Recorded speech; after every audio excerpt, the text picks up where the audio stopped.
सबसे पसंदीदा और दमदार शो बंदे में है दम और मैं हूं आपके साथ श्वेता झा। एक बार फिर लेकर एक बेहद दमदार शख्सियत का सफरनामा। इस बार जिस बंदे का सफरनामा लेकर हम हाजिर हुए हैं, राम मंदिर के सुप्रीम फैसले में उनकी शास्त्रीय और वैदिक गवाही का बहुत बड़ा योगदान है।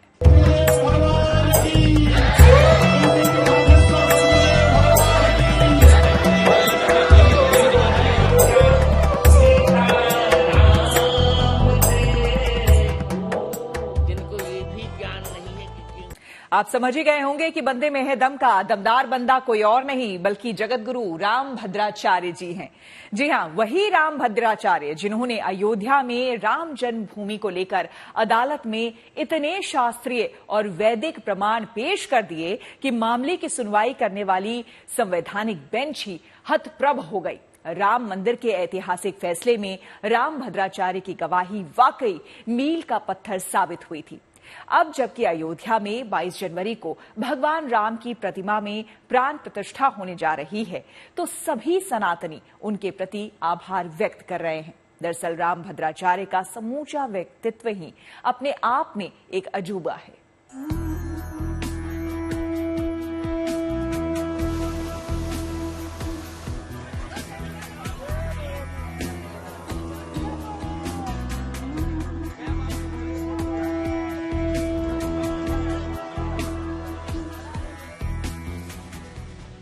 जीवन के गूढ़ रहस्यों को सुलझाने में इंसान अनादिकाल से ही लगा हुआ है, लेकिन विज्ञान के इस आधुनिक दौर में भी कुछ चीजें, कुछ घटनाएं हमारे लिए अनसुलझी पहेली बनी हुई हैं।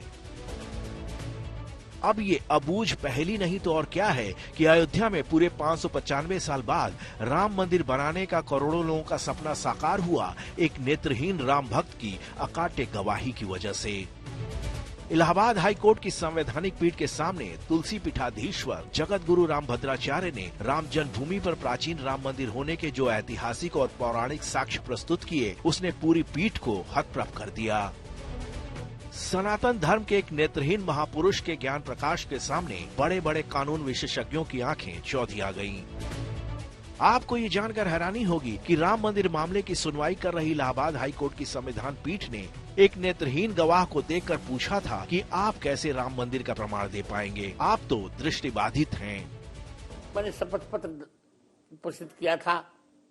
कोर्ट ने कहा कि आप तो दृष्टिबाधित हैं, कैसे साक्ष्य लेंगे। मैंने कहा ये बताओ, आप साक्ष्य लेना चाहते हैं किस विषय में? उन्होंने कहा शास्त्र। मैंने कहा तब उसके लिए बाहरी आंख की आवश्यकता नहीं होती। सर्वस्य लोचनम शास्त्रम, शास्त्र ही सबका नेत्र होता है, ऋग्वेद से लेकर हनुमान चालीसा पर्यंत। आध्यात्मिक दुनिया में गहरे उतर चुके साधक ये मानते हैं कि स्वामी राम भद्राचार्य का प्रज्ञा चक्षु उनके बाल काल में ही खुल गया था। इस सत्य को तो राम जन्मभूमि मामले की सुनवाई करने वाली पीठ के सभी न्यायाधीशों ने भी न सिर्फ स्वीकार किया था, बल्कि उनकी अलौकिक मेधा को देखकर पूरी पीठ आश्चर्य में पड़ गई थी। जगत गुरु राम भद्राचार्य की माने तो अदालत में उनकी गवाही को रोकने के लिए प्रतिवादियों ने उनकी हत्या तक की साजिश रच डाली थी। मुझे चुप कराने के लिए या मेरी हत्या करने के लिए या मुझे संतुलित करने के लिए विपक्षियों ने $45,000 खर्च किया था। ये मुझे गोपनीय विभाग से पता चला था, पर भगवान की कृपा, आप लोगों का पुण्य। सारी बाधाओं के बावजूद इलाहाबाद हाई कोर्ट में जगत गुरु राम भद्राचार्य की शास्त्रीय और वैदिक गवाही राम मंदिर के ऐतिहासिक फैसले में मील का पत्थर साबित हुई। दरअसल अदालत में गवाह के तौर पर संविधान पीठ के सामने पेश हुए स्वामी जी से न्यायाधीशों ने भगवान राम के जन्म स्थान के बारे में वैदिक और शास्त्रीय प्रमाण मांगे। 2 महीने की नादान अवस्था में ही नेत्रहीन हो जाने वाले राम भद्राचार्य जी ने जब प्रमाण देने शुरू किए तो कुछ क्षणों के लिए माननीय न्यायाधीशों को अपनी आंखों पर यकीन नहीं हुआ। जगत गुरु राम भद्राचार्य ने अथर्ववेद के 10वें कांड के 31वें अनुवाद के दूसरे मंत्र का हवाला देते हुए भगवान राम के जन्म का वैदिक प्रमाण दिया। इसके अलावा उन्होंने ऋग्वेद की जैमिनीय संहिता के जरिए राम जन्मभूमि का सटीक ब्यौरा अदालत के सामने पेश कर दिया। हैरान परेशान पीठ ने अदालत में वो ग्रंथ मंगवाए। स्वामी जी के कहे अनुसार उनके अध्याय खोले गए और उनमें वो सब पाया गया जो रामभद्राचार्य जी ने कहे थे। जब उन्होंने कहीं से मुझे चुप होते नहीं देखा तो कहा वेदों में, हमने कहा वेद में प्रमाण है। अथर्ववेद के 10वें कांड के 31वें अनुवाक के दूसरे मंत्र में स्पष्ट प्रमाण है। अष्टाचक्रानव द्वारा देवानाम पुरयोध्या, इस हिरण्मय कोश है। 8 चक्र वाली 9 द्वार वाली वह देवताओं की पूरी अयोध्या है, जिसमें मंडपाकार स्वर्ण का भवन है। उसी भवन में कौशल्या जी की गोद में परब्रह्म परमात्मा तेजः पुंज परमात्मा श्री राम का प्राकट्य हुआ। तब मुस्लिम जो थे उनको भी कहना पड़ा, sir you are divine power. Swami Rambhadracharya ने वेद पुराण और शास्त्रों से 441 ऐसे प्रमाण दिए जिससे राम जन्मभूमि ठीक वही साबित होती है जिसे तब तक विवादित स्थल माना जा रहा था। इसमें कोई संदेह नहीं कि जगत गुरु रामभद्राचार्य की प्रामाणिक और अकाट्य गवाही राम जन्मभूमि के फैसले में मील का पत्थर साबित हुई। हमने 441 प्रमाण दिए थे, उनमें से जब खुदाई हुई तो 437 प्रमाण पूर्ण सत्य निकले। 4 प्रमाण थोड़े धूमिल थे, पर वो थे हमारे पक्ष में। अब आपके मन में ये सवाल होगा कि जिसकी सांसारिक आंखें 2 महीने की उम्र में ही जा चुकी हों, वो इतने सारे अथाह वैदिक और शास्त्रीय प्रमाणों को कैसे अपने दिमाग में संजोए हुए है। आप दंग रह जाएंगे जब ये जानेंगे कि कोर्ट में गवाही तो रामभद्राचार्य जी के अद्भुत अलौकिक ज्ञान सागर का एक छोटा सा हिस्सा भर है। रामभद्राचार्य जी को संपूर्ण गीता और रामचरितमानस समेत 1.5 लाख से ज्यादा अत्यंत दुरूह और कठिन श्लोक कंठस्थ याद हैं। आपकी हैरानी तब और बढ़ जाएगी जब आप ये जानेंगे कि उन्हें ब्रेल लिपि बिल्कुल नहीं आती। तब कैसे इतना सब कुछ समाया हुआ है उनके मन मस्तिष्क में।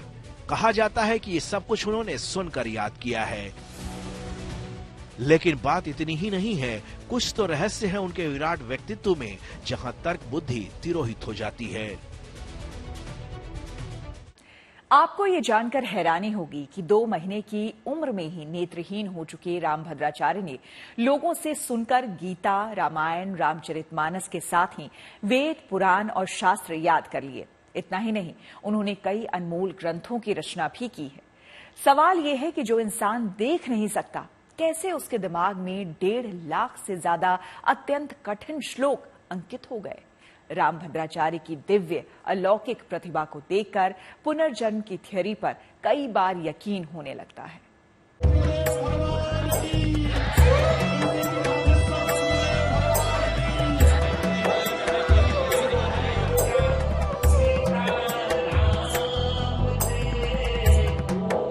जिनको ये भी ज्ञान नहीं है कि गेहूं बोया जाता है, ये दुनिया विस्मयकारी रहस्यों से भरी हुई है। जगत गुरु रामभद्राचार्य का पूरा जीवन भी स्वयं में एक अत्यंत गूढ़ रहस्य है। मन को स्थिर और चेतना को जागृत कर जब आप उनके लौकिक जीवन के पन्नों को पलटेंगे तो आपके मन में अनायास ही कई अलौकिक सवाल उठने लगेंगे। सवाल ये कि जो इंसान 2 महीने की उम्र में ही नेत्रहीन हो गया, उसके मन में ज्ञान का इतना अथाह सागर कैसे भरा हुआ है। सवाल ये कि जिस गीता को पूरी जिंदगी पढ़ने के बाद भी आम इंसान 20 से 25 श्लोक ठीक से याद नहीं कर पाता, उस गीता के 700 श्लोक उन्होंने कैसे कंठस्थ कर लिए। सवाल ये कि रामचरितमानस की 9288 चौपाइयां, 1172 दोहे, 47 श्लोक और 208 छंद उन्होंने कैसे याद कर लिए। सवाल ये भी कि ब्रेल लिपि की शिक्षा हासिल किए बगैर कैसे वो 4 वेद, 18 पुराण, 109 उपनिषद और 6 शास्त्रों की सप्रसंग व्याख्या कर देते हैं। सिर्फ वेदों का विस्तार इतना व्यापक है कि कोई प्रतिभावान इंसान पूरी जिंदगी उसके लिए समर्पित कर दे तो भी उसकी पकड़ वैसी नहीं हो पाएगी जितनी स्वामी रामभद्राचार्य की है। स्वामी जी की पकड़ तो सनातन के दूसरे ग्रंथों पर भी उतनी ही मजबूत है। आखिर कैसे संभव है ये? सुनिए क्या कहते हैं रामभद्राचार्य जी इसके बारे में। जाकी कृपा पंग गिर लंघे, अंधेरे को सब कुछ दर्शाई, बहिरो सुने मुखपुर बोले, रंग चले सिर छत्र धराई। सूरदास स्वामी करुणा में बार बार बंदों देख पाए।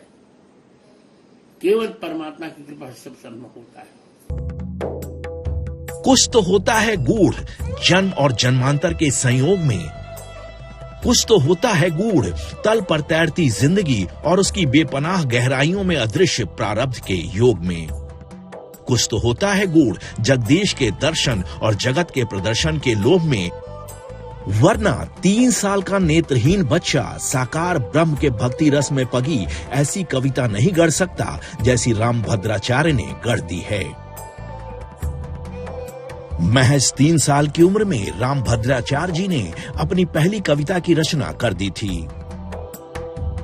कविता का भाव यह है कि ब्रज की गोपियां नटखट नंदलाल का उलाहना लेकर मैया यशोदा के पास जाती हैं और मैया यशोदा उन गोपियों से उल्टे सवाल पूछती हैं।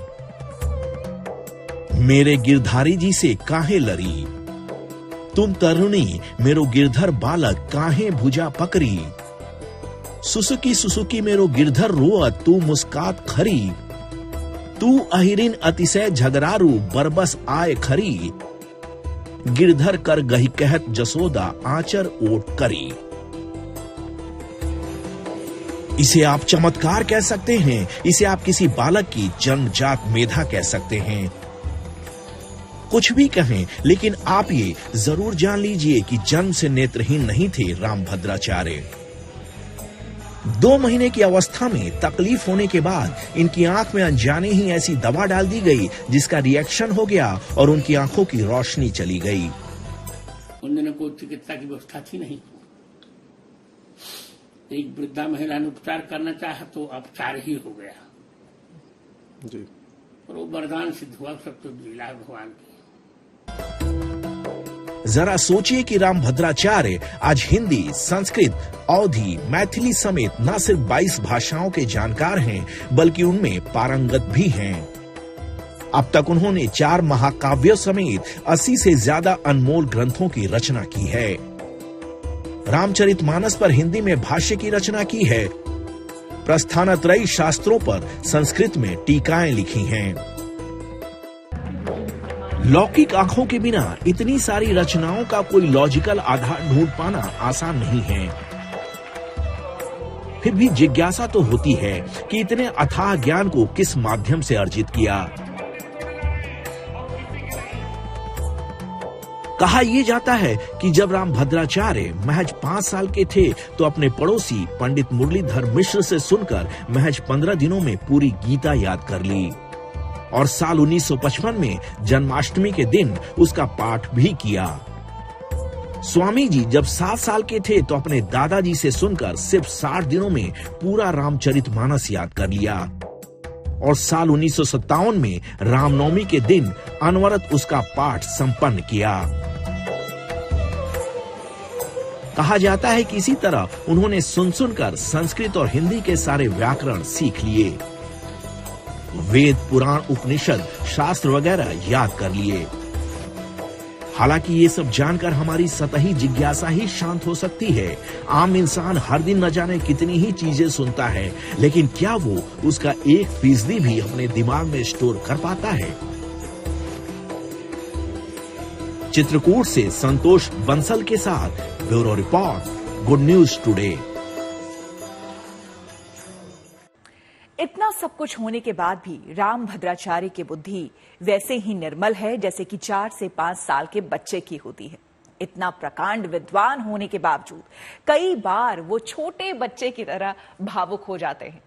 रामभद्राचार्य को करीब से जानने वाले संत महात्मा कहते हैं कि वो अपनी अंतर्दृष्टि से नित्य परमात्मा की लीला देखते रहते हैं और कई बार भाव समाधि में चले जाते हैं।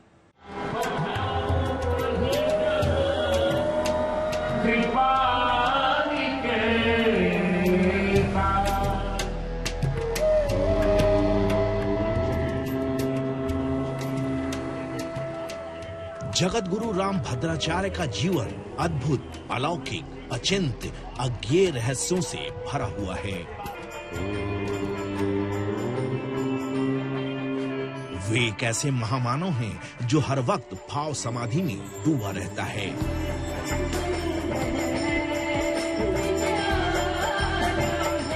राम भद्राचार्य को जानने समझने वाले संत महात्मा ये कहते हैं कि बाहरी दुनिया से ज्यादा वो अंतरतम की दुनिया में समाये रहते हैं। अपनी अंतर्दृष्टि से परमात्मा की गूढ़ लीला का अखंड रसास्वादन करते रहते हैं। यही वजह है कि उनकी भावनाएं उतनी ही निर्मल, निष्कपट है जितनी एक 4-5 साल के बच्चे की होती है।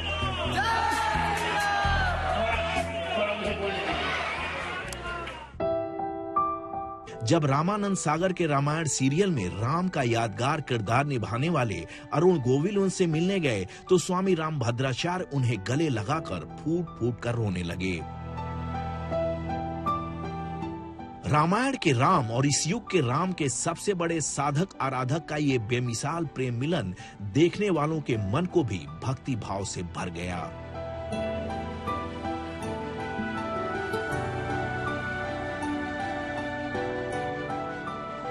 आज बसो शबरी घर रामा, आज बसो शबरी घर रामा, शबरी राम के आवत देखें, माटी पे लिपवाई रही धामा। लोक गायिका मालिनी अवस्थी मीठे बेर लेकर जब स्वामी राम भद्राचार्य के पास पहुंची और शबरी के मन के गीत उन्हें सुनाने लगी तो स्वामी जी की आंखों से धारा प्रवाह अश्क निकलने लगे। भोग लगा राम भद्राचार्य की अलौकिक आंखों से निकलते इन आंसुओं को उनके चेहरे पर बिखरे शुद्ध सात्विक निर्मल भाव को महसूस कीजिए। आपको एहसास होगा कि 70 पार का बुजुर्ग इंसान नहीं, 5 साल का मासूम बच्चा निष्कपट विलाप कर रहा है। बहुत रुलाते हैं।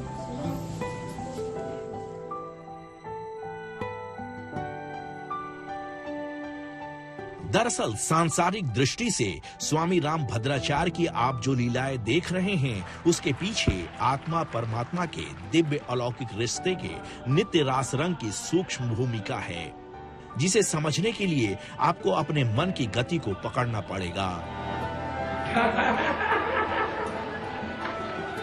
जानकार बताते हैं कि राम भद्राचार्य जिस मनोभूमि में नित्य विलास करते हैं वहां ईश्वर के सारे गूढ़ और सूक्ष्म रहस्य प्रत्यक्ष होने लगते हैं। एक घटना से समझने की कोशिश करते हैं। भगवान श्री सीताराम जी भगवान की। एक बार राम भद्राचार्य अपनी साधना में लीन थे। उसी दौरान उन्हें तेज लघु शंका का एहसास हुआ। तब आसपास कोई नहीं था और नेत्रहीन होने के कारण खुद से शौचालय तक जाना उनके लिए मुमकिन नहीं था। हालात जब बेकाबू होने लगे तो राम भद्राचार्य ने अत्यंत दीन भाव से भगवान को याद किया। उसी समय उनके ख्वाब में एक नन्हा दिव्य विलक्षण बालक प्रकट हुआ और उनकी उंगली पकड़कर उन्हें शौचालय तक ले गया और निवृत्त होने के बाद उन्हें साधना कक्ष तक वापस पहुंचाने के बाद अंतर्ध्यान हो गया। निवृत्त हुआ, मां हाथ मुंह धोया, फिर उस बालक ने हाथ पकड़ कर मेरा ले आकर मेरे बिस्तर पर छोड़ा। मैंने उसे पकड़ने का हाथ तो लापता हो गया जी। वहां मंदिर भी बन रहा है जी, बाल रूप राम जी का। इसी तरह की कई और दिव्य विलक्षण घटनाएं उनकी जिंदगी से जुड़ी हुई हैं। बस आप इतना समझ लीजिए कि लोगों के मन की बात जान लेने का दावा करने वाले और धाम पर पहुंचे श्रद्धालुओं की पर्ची बनाने वाले बागेश्वर पीठ के पीठाधीश्वर पंडित धीरेन्द्र शास्त्री स्वामी राम भद्राचार्य को न सिर्फ अपना गुरु मानते हैं बल्कि अपनी सारी उपलब्धियों के पीछे उनका हाथ बताते हैं। भगवान के सामने क्या बोले, कहाँ गुरुदेव सदगुरुदेव भगवान सूर्य। और वर्तमान समय में यूं कहा जाए तो अतिशयोक्ति नहीं, सनातन धर्म की धुरी पूज्यपाद सदगुरुदेव भगवान हैं, जिन्होंने ऐसा सनातन का झंडा गाड़ दिया है जो अपने आप में एक ऐसा युग हो गया है, पूज्यपाद गुरुदेव भगवान की ऐसी वाणी हम आप सबको सुनने को मिल रही, ऐसे आज भाव गुरुदेव भगवान के प्रकट भय कि क्या कहना। अष्ट पर ही गुरुदेव भगवान ऐसे बोले कि मानो साक्षात गोस्वामी तुलसीदास जी ही अपने भावों को बता रहे। सीता को मनाना खेल नहीं। कौन सी शक्ति है स्वामी राम भद्राचार्य के पास? कहां से मिली है वो यादाश्त जिसके दम पर वो सिर्फ सुनकर अत्यंत दुरूह ग्रंथों के गूढ़ श्लोकों को याद कर लेते हैं और फिर कभी नहीं भूलते? क्या इसके पीछे पुनर्जन्म या प्रारब्ध कर्म का कोई खेल है? ये तमाम सवाल हैं जो आपके मन को कुरेद सकते हैं।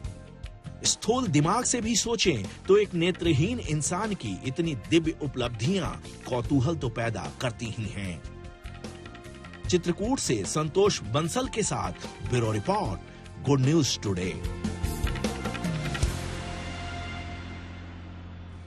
तो बंदे में है दम में आज आपने जगत गुरु राम भद्राचार्य का सफरनामा देखा। अगले हफ्ते फिर मुलाकात होगी एक और दमदार शख्सियत के सफरनामे के साथ। तब तक के लिए पॉजिटिव खबरों के लिए देखते रहिए गुड न्यूज टुडे।